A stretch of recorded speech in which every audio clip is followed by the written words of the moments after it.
So we all witnessed the Bucks making history, beating the odds, winning the NBA Finals in Milwaukee for the first time in 50 years. Lab Midwest, we're also celebrating our 50th year. So it all comes full circle. It's perfect timing. So we're super excited here in Milwaukee. Over 65,000 fans came out to see and support the Bucks in Game 6 of the finals at the Milwaukee Deer District. Milwaukee has quickly become the destination to live and work, being recognized by many for all of the great things that the city has to offer. Today, as I mentioned, we're on site at Sherman Phoenix in the So Greedy studio. Sherman Phoenix was literally built from the ashes of an old BMO Bank building and transformed into a high quality space for small businesses of color offering diverse foods, wellness services, and cultural activities. The three main objectives of Sherman Phoenix is to transform vacant property, support entrepreneurship, and build community wealth. In the same way that Milwaukee is getting a brand new image, apprenticeship programs across the country are being seen in this new light. Apprenticeships have been around for about 100 years in the state of Wisconsin, and this apprenticeship model has expanded far beyond just learning a skilled trade. Each year, more and more individuals are gravitating toward apprenticeships as a career building opportunity and a way to start a career with limitless opportunities. Today, we have a great guest whose story is a testament to the power of apprenticeships. Joshua Johnson is the state director of Wisconsin Apprenticeship System. He's the 6th director since 1911, when Wisconsin was the first state to begin registered apprenticeships. Joshua's connection to the Wisconsin apprenticeship goes back to his participation and completion of a construction craft laborer apprenticeship. Joshua brings his experience in the field as an apprentice to the director's job with a goal of changing the landscape of Wisconsin apprenticeships through innovation by creating a visible access point and value-added proposition to our employers. His motto is apprenticeships are for everyone. Joshua, thank you for being here. Welcome to Webinar Wednesday. Thank you for having me. We're also joined virtually by Trueman McGee.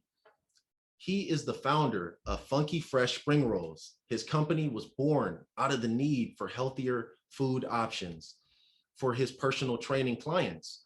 But his handcrafted spring rolls were so good, they quickly outgrew the workouts in demand. So after growing in popularity in Milwaukee at the farmers markets and festivals, Funky Fresh Spring Rolls opened their first storefront in the former Grand Avenue Mall in 2018. Later that year, they moved into the newly completed Sherman Phoenix building where we are today, where the business continues to thrive. Truman, it's a pleasure to have you on Webinar Wednesday. Joshua, you have a very fascinating story, and that's led you to your current position as the state director of the Apprenticeship Center or System in Wisconsin. Can you tell the audience a little bit about your background, your experience, and as an apprentice?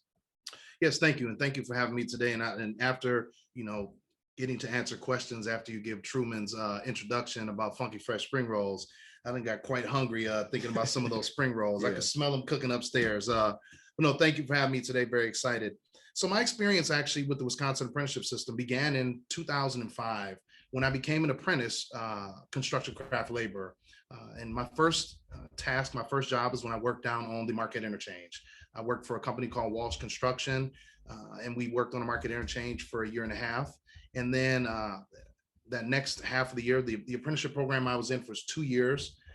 And then that second part of my apprenticeship, I went down to Chicago and we worked on the Dan Ryan. I finished my apprenticeship up down in Chicago and I moved to Chicago for a few years. Then I came back to Wisconsin in 2010 when my son was born, my youngest son was born. And it was at that point that I was a journey worker, obviously, for 3 to 4 years after my apprenticeship. But that's really where my love for apprenticeship began, was as an apprentice within the Wisconsin Apprenticeship System. Wow, that's a great story, and I'm sure most stories start with that love of apprenticeship. So, since apprenticeship started in Wisconsin in 1911, and the WTCS was started in 1913, as you know, as an education provider for apprenticeships, can you talk about the partnership and how that evolved over the last century? Yes. So one of the, I always, whenever I get asked this question to talk about when we were born in 1911, I take that as an opportunity to really brag and to really advertise the fact that Wisconsin was the first state in the nation to have a registered apprenticeship program. The National Act didn't come into place until 1937, the Fitzgerald Act. So 26 years later, the rest of the country got on board with apprenticeship. And as we think about that partnership that was created in 1913 with the technical college system, that really was born out of the need for related instruction to be provided as part of the registered apprenticeship. When we think about registered apprenticeship, we think about it in a 100% increment. 90% of that apprenticeship is on the job training. That 10%, or the numbers vary, but 10% is the related instruction that is tied to that apprenticeship, the theoretical learning. Right. So when we talk about apprenticeship as a different kind of classroom, which is you're learning on the job, there is still that part of the classroom, that college aspect of it, that is a part of a registered apprenticeship. And that really dispels some of the myths that, parents fear that their child getting into a registered apprenticeship. They think that there's not college aspect of it, but there is, because most of the related instruction that is delivered for our apprenticeship programs is done through the technical college system.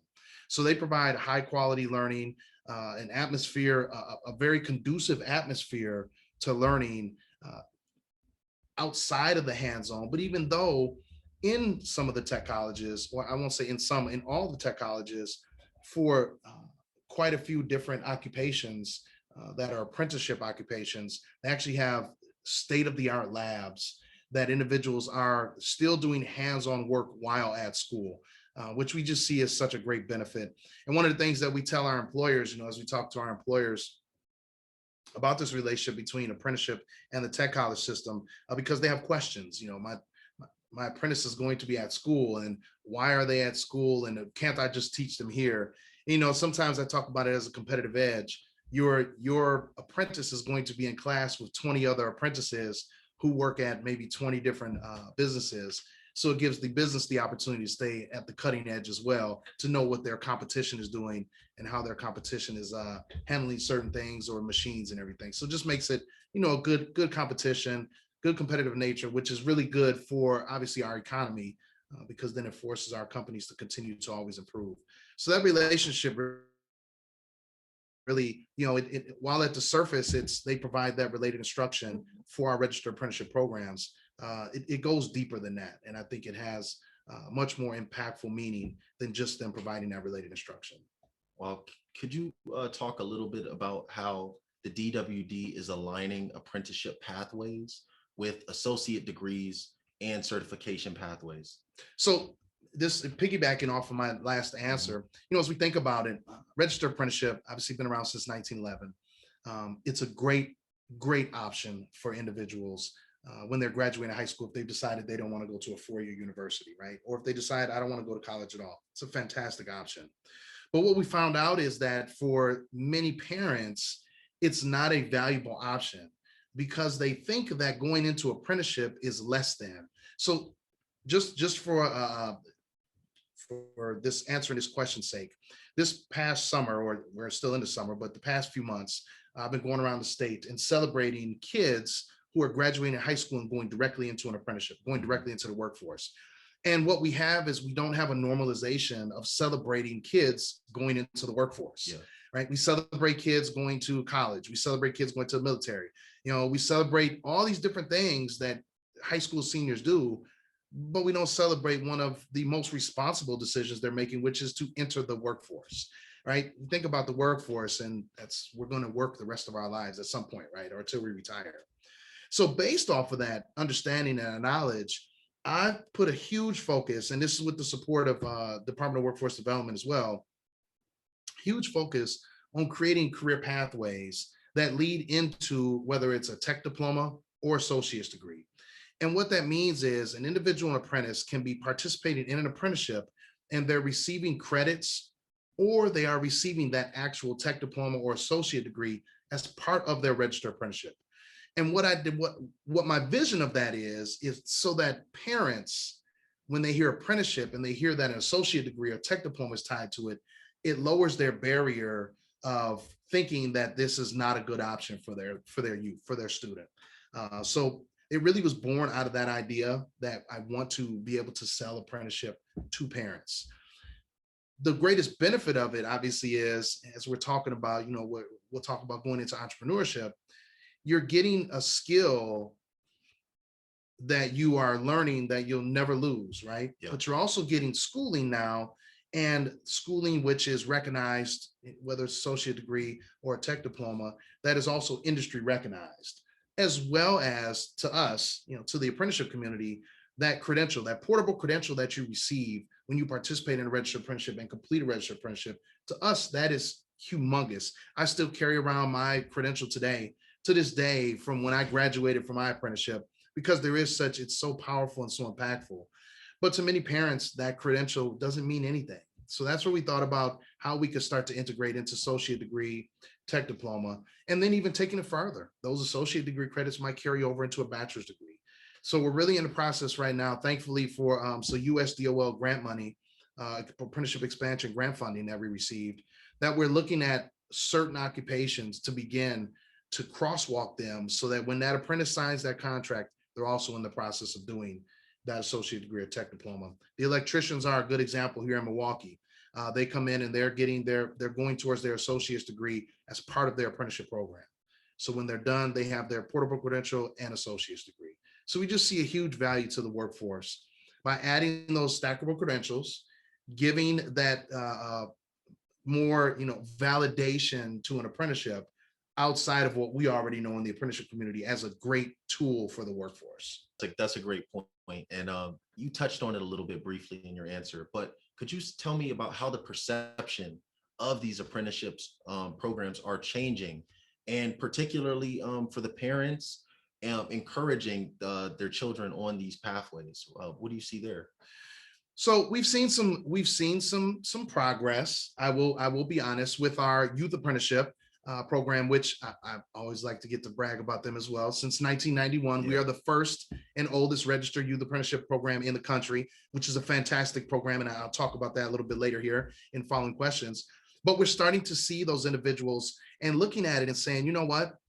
There's opportunity here that we may be missing. And I think those are the parents that we really want to get for them to understand. I always share this story, and it's a personal story, but I think it's very good because it gives a great perception, and it hopefully gives the listeners, as well as gives you the understanding of what drives me to continue to grow these programs and expand.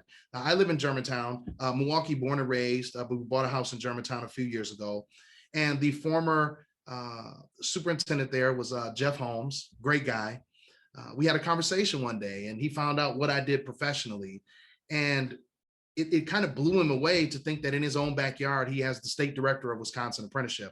So we were talking, and he explained to me, he was very transparent, explained to me, by the way, after we have a great CTE wing at the Germantown High School, and he was frustrated about like how to get people engaged.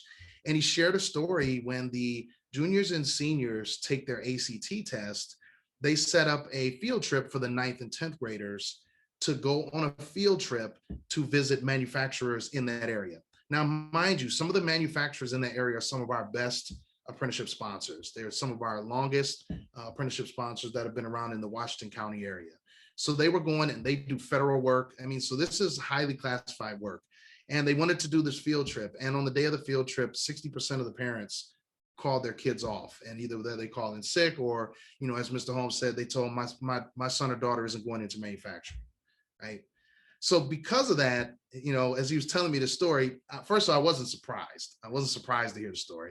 I was a little, disappointed, because I'm thinking like, wow, we have this great CTE wing and we spent millions of dollars, and, to hear that maybe it won't be utilized. But I told Mr. Holmes, I said, Mr. Holmes, next time you hold an event that you want to invite parents to talk about apprenticeship or to talk about workforce, please be sure to invite me. And I will share with those folks in the audience, I'll share them my address, and I'll let them know that I never stepped foot in college. I never went to college. I was an apprentice. Mhm. And it's not because I have some gigantic house, but it's much more so they know that I live in their community. So if they want for their child the same thing they have, then understanding that apprenticeship can give them that same lifestyle and that same successful outcome in life. And in some cases, it can give them more. So that's really the drive behind really educating parents, because it is a myth. And it is, parents are sometimes embarrassed, like, oh, my son or daughter, it's going to Yale and they're going to Harvard. That's great, right? Or, I'll use a more hometown reference. My son or daughter's going to UW-Madison. Oh, that's great. Oh, my son or daughter's going to MATC. Oh, well, why are they going there? Or my son and daughter, well, you know what? They decided they want to take a gap year. You know what? They just really aren't interested in going to college. They want to go into the workforce. Oh, why? Are they not smart enough to go to college? Yeah. Right? That's the mentality behind it, is that if you go into the workforce, that you're not good enough. Well, I'm here to hopefully dispel those myths and rumors as the state director, and a part of our outreach campaign. We're doing that, but also really just having that straight conversation with parents to let them know there's tremendous value and tremendous pride that you should take if your child decides to go into the workforce. No, this is a very important conversation that needs to be had, and I'm so glad that we have you here to kind of dispel all the myths and all the rumors, and we can get right to all the things that are benefiting apprenticeship programs throughout the state of Wisconsin and the country. You brought up your youth apprenticeship program, and I know that's something you're really proud of. Can you tell us about a little bit about that program and how Wisconsin high school students are being involved in that program? So I come from the registered apprenticeship background, obviously, as being a registered apprentice, and then my growth in the Wisconsin apprenticeship system came from the registered apprenticeship side into management, and then I became the state director. And as the state director, I oversee youth apprenticeship, registered apprenticeship, and certified pre-apprenticeship. And I stand here to tell you that youth apprenticeship, I was so excited to have that under my purview. Kathy Crary, who I absolutely adore, she has been the section chief. I call her youth apprenticeship. She's been around since 1993. But I always say, that's all right, you've been around since 1991. But she has such an adoration for youth apprenticeship. She truly treats each and every kid and each and every consortia like those are her babies.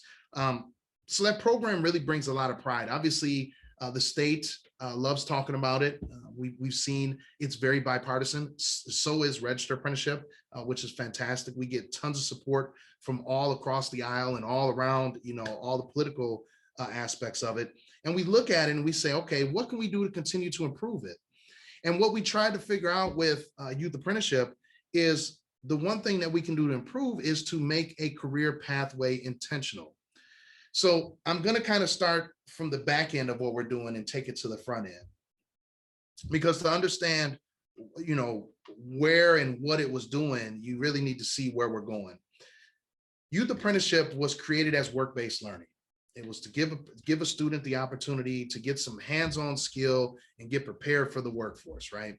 Somewhere along the line, since 1991, it changed into this career exploration, which meant even though your son or daughter was going to college, they were able to do career exploration.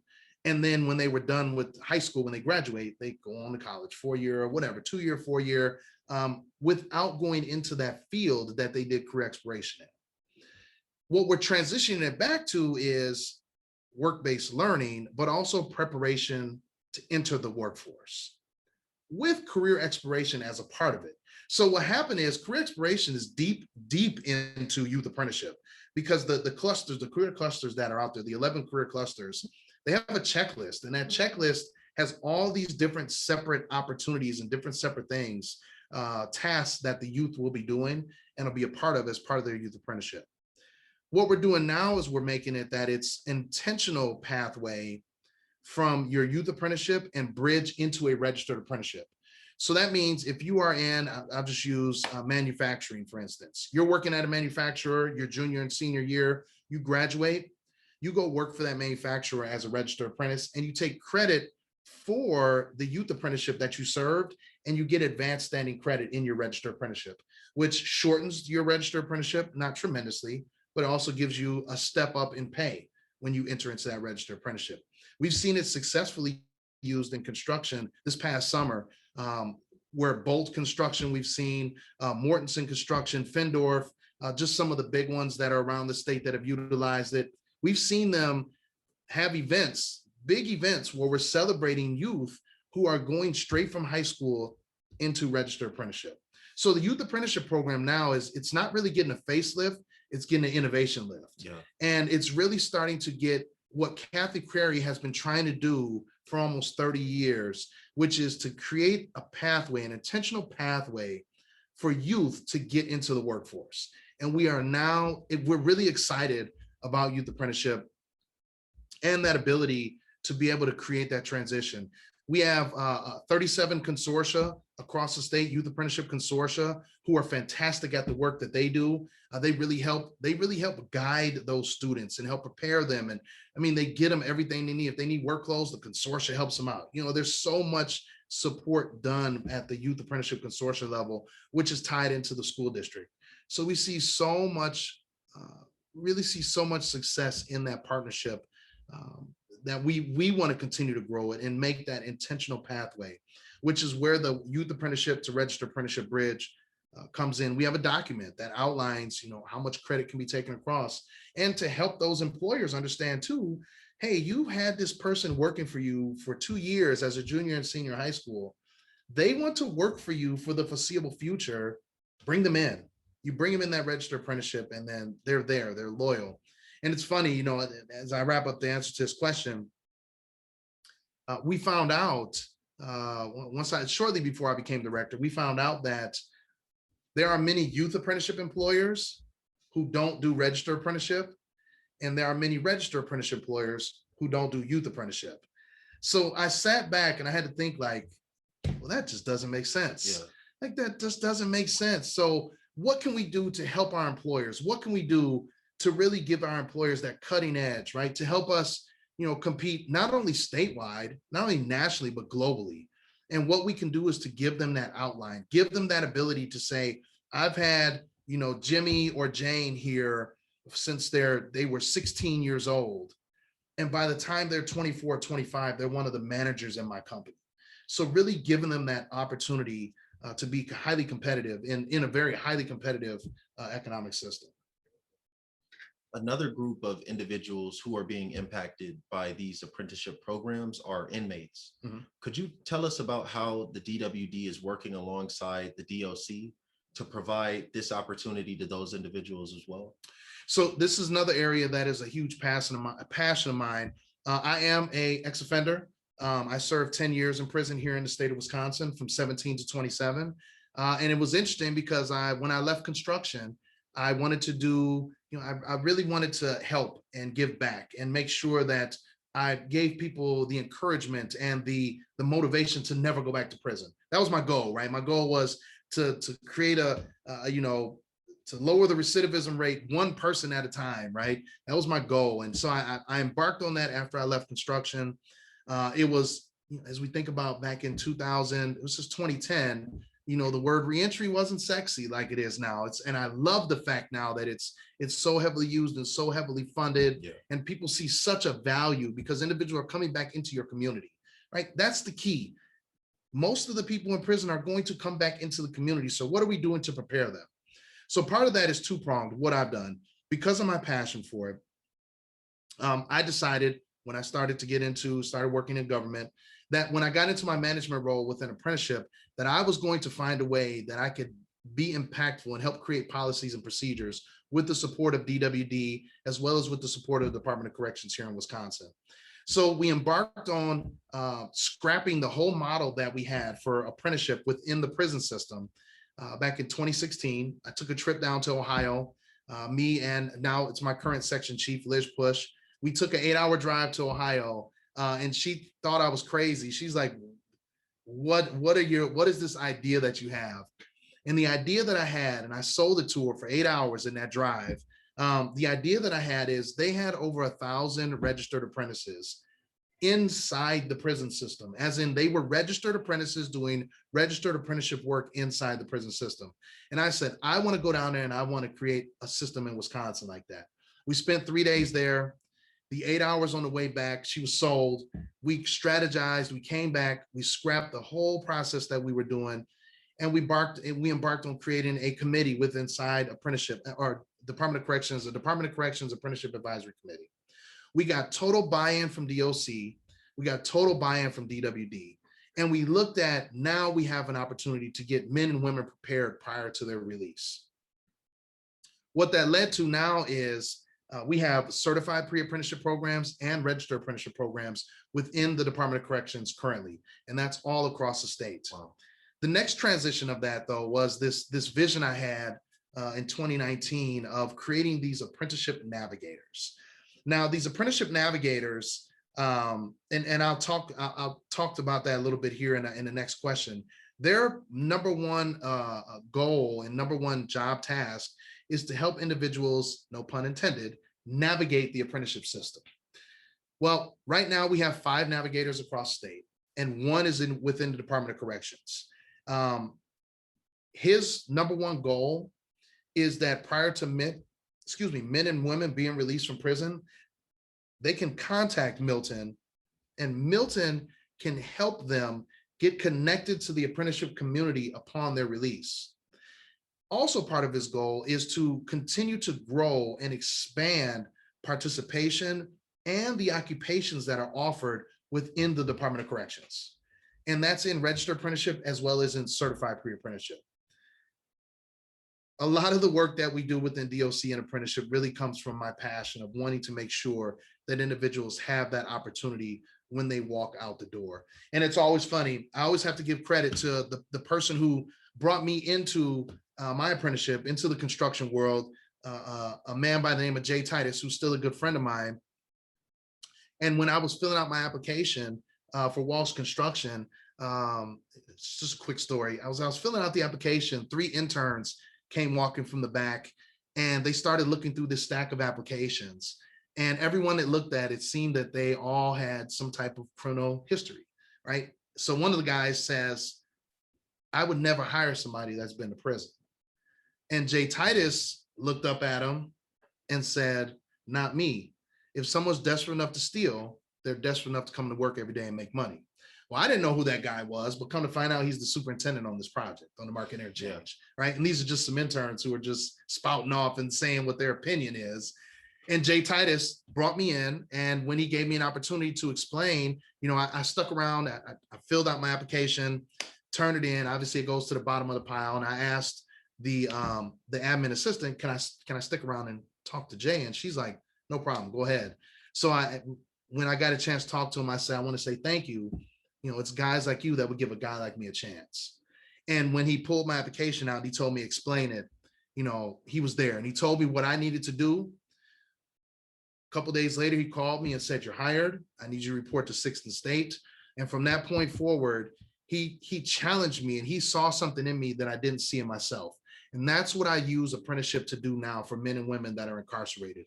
I want them to have that ability that these sponsors or the teachers or anyone that comes in contact with them while they're incarcerated to see something in them that they don't see in themselves. Yeah. And when they get out, I've given them a skill, and I've given them a crystal clear career path with the skills they learned through either registered apprenticeship or certified pre-apprenticeship. But the biggest part of it, and the best part, is it's intentional. It's not by accident. So prior to their release, they're getting connected to that navigator who is then helping them go into whether it's continuing their registered apprenticeship or to enter a registered apprenticeship upon release. So a lot of great work going on with DOC. I'm very gracious of it. Our current secretary, Amy Pahachik, comes from DOC. So there's a lot of support there and a lot of collaboration. So it's really exciting just on the apprenticeship side. Many more things going on with DOC and DWD that are outside of my purview, but on the apprenticeship side, a lot of very exciting things happening. That's a great story. And no, it's so great to hear programs like that in place to reduce the recidivism rate and support our community. So that's great to hear. So let's move on to our next question. Apprenticeships is not an be all end all. It's just a part of your entire career pathway. And it does provide options for multiple pathways. For example, staying in your expert field or going out and starting a business of your own, using that skill that you've learned. Could you tell us about the DWD's initiative to help apprentices become entrepreneurs? Yeah, definitely. This is actually another area of huge interest as I ascended into the state director role, which was I started to think about I was an apprentice and now I'm moving into the state director of apprenticeship. And the pride that I had as an apprentice, I started to understand that many apprentices have that. And when they become journey workers, they carry that pride. And sometimes that pride stops them from ever leaving that field or leaving that area, that sector or the occupation that they did their apprenticeship in. But then I started to think about from the age of 13, I just had a paper route. Every job from the age of 13 till now at 43 has been a part of my career pathway. So apprenticeship is also a part of your career pathway. So what I've done is looked at how can we create this opportunity for individuals to not come into an occupation, and this is not my feeling, but this is the feeling that I've heard across the state and across conversations, into a dead-end occupation, right? I want to go in, and I'll use myself as an example, as a laborer. Well, I don't know if I want to be a laborer for 40 years. Yeah. So I don't even want to get involved in it. I don't want to do it. I don't, and that's all right. I'll look at something different. I didn't know I wanted to be a laborer for 40 years, but I knew I wanted to do something with my hands. What I'm trying to do now with apprenticeship is to make it where if you want to stay that laborer for 40 or 50 years, fantastic, you can do it. But also if you decide, hey, I want to go and pursue a different career, or I have other interests, and this was great that I did this, I want to now create the opportunity for you to have those transferable skills embedded in your apprenticeship program to help support you to go into those other areas. We also look at it from the diversity, equity, and inclusion standpoint. One of our biggest, obviously our biggest challenge that we face is continuing to get diversity and inclusion within apprenticeship. Yeah. Right. We try to find and try to educate our community and try to get individuals involved in understanding the value and the quality of an apprenticeship program. Well, that begins with business owners. Most business owners were former apprentices. So individuals in construction, individuals in manufacturing, they served an apprenticeship at some point. So if I can continue to diversify the apprentices, the apprentice participation, but then also letting them know that, I've heard people say they want to be a carpenter because they want to remodel houses. I just want to rehab houses. I'm like, okay, that's great, but you can do that on the side. What about becoming a carpenter journey worker, and then starting your own carpenter company? Yeah. Where you're doing you're a DBE, or you're a general contractor, and then you could still do what you love on the side. But we haven't given that notion that apprenticeship actually supports that. It happens, but it's totally unintentional that it happens. So really a lot of the focus that we're doing with our outreach campaign is really focused on that opportunity to give individuals those transferable skills. I think about myself, right?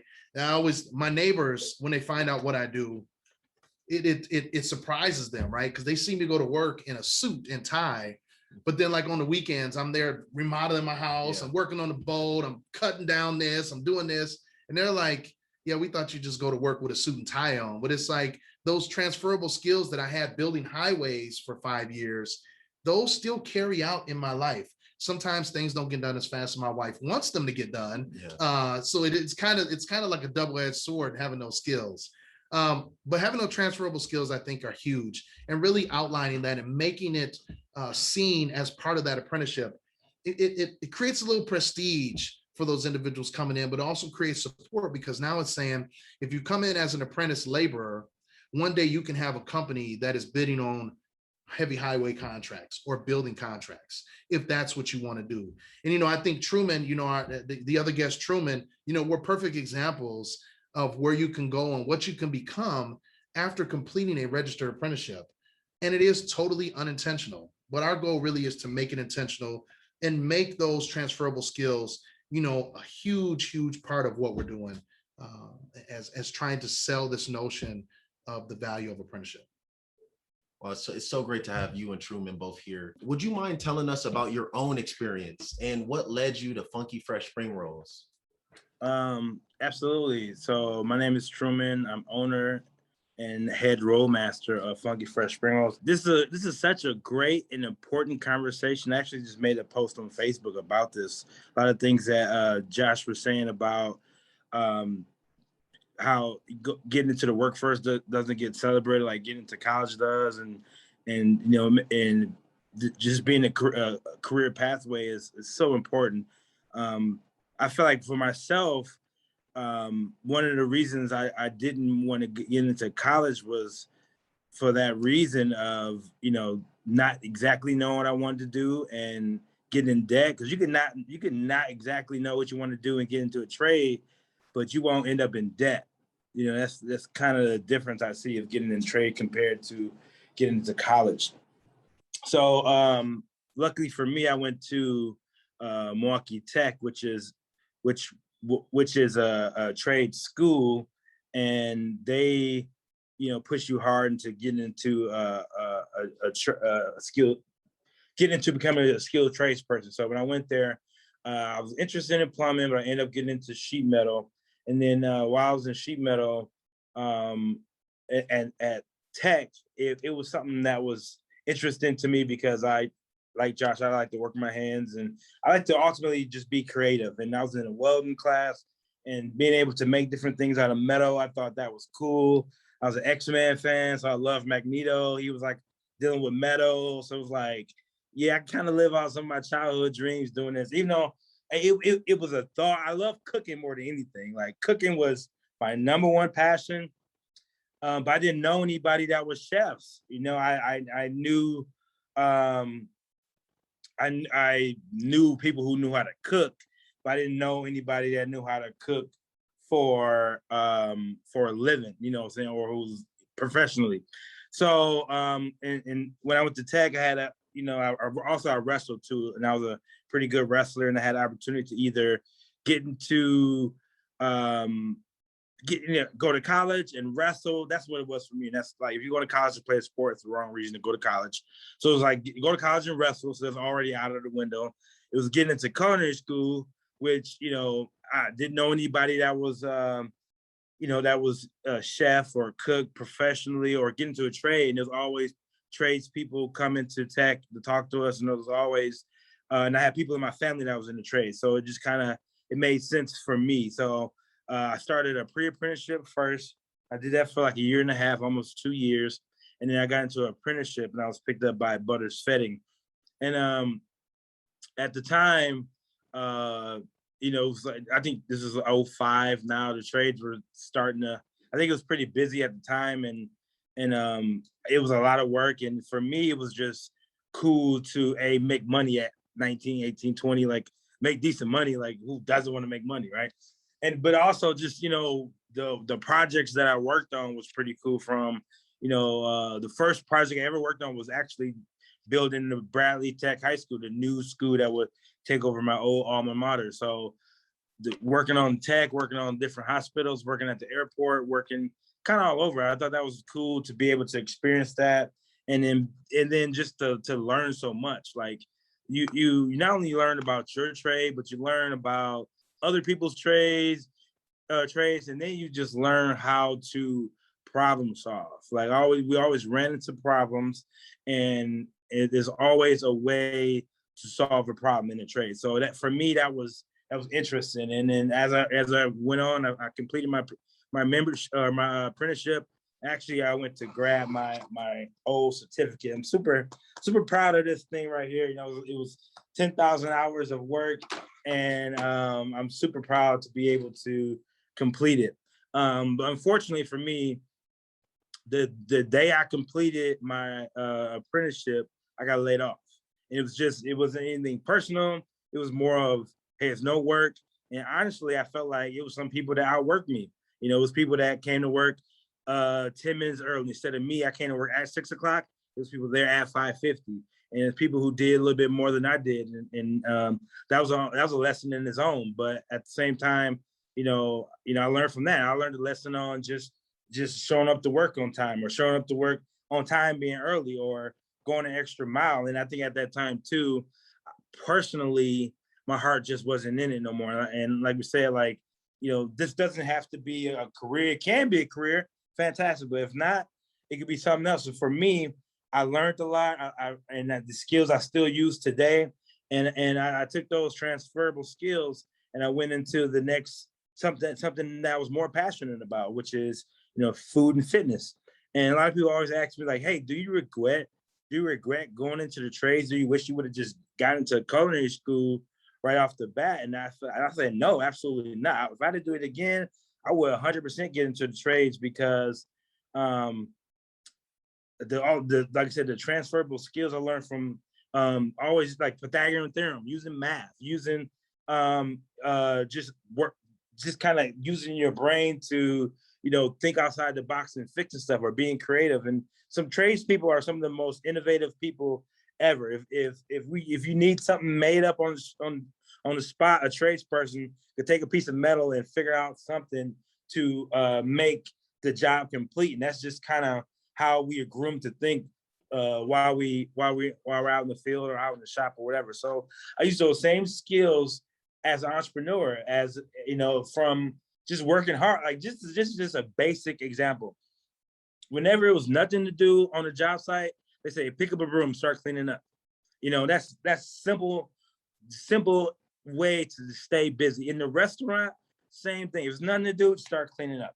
There's something always to be clean because it's going to have to be done anyway. So stay busy, use your time effectively, and you always stay working. And those skills I teach to my employees now at a restaurant, just about staying busy, just about always thinking and being innovative. Like these skills can transfer into anything. I think I believe anything you want to do in life, even if you working like one of my other passions is doing video editing. So I believe the trade skills is applicable to video editing as far as staying busy or just looking at the little details. Like the little details is what matters in trades, and same and dang near anything you do. That was a great answer. And no, so many stories. And I know we could go on and on talking about apprenticeships, but I really appreciate you being here and sharing your story on Webinar Wednesday. We're really excited to have you. Absolutely. Thank you. Once again, I just want to thank both of our guests, Joshua Johnson, the state director of the Wisconsin Apprenticeship System, and Trueman McGee, the founder of Funky Fresh Spring Rolls. Thank you so much for inspiring our audience today on Webinar Wednesday. And we'll be back next week, Wednesday, at the same time. Thank you.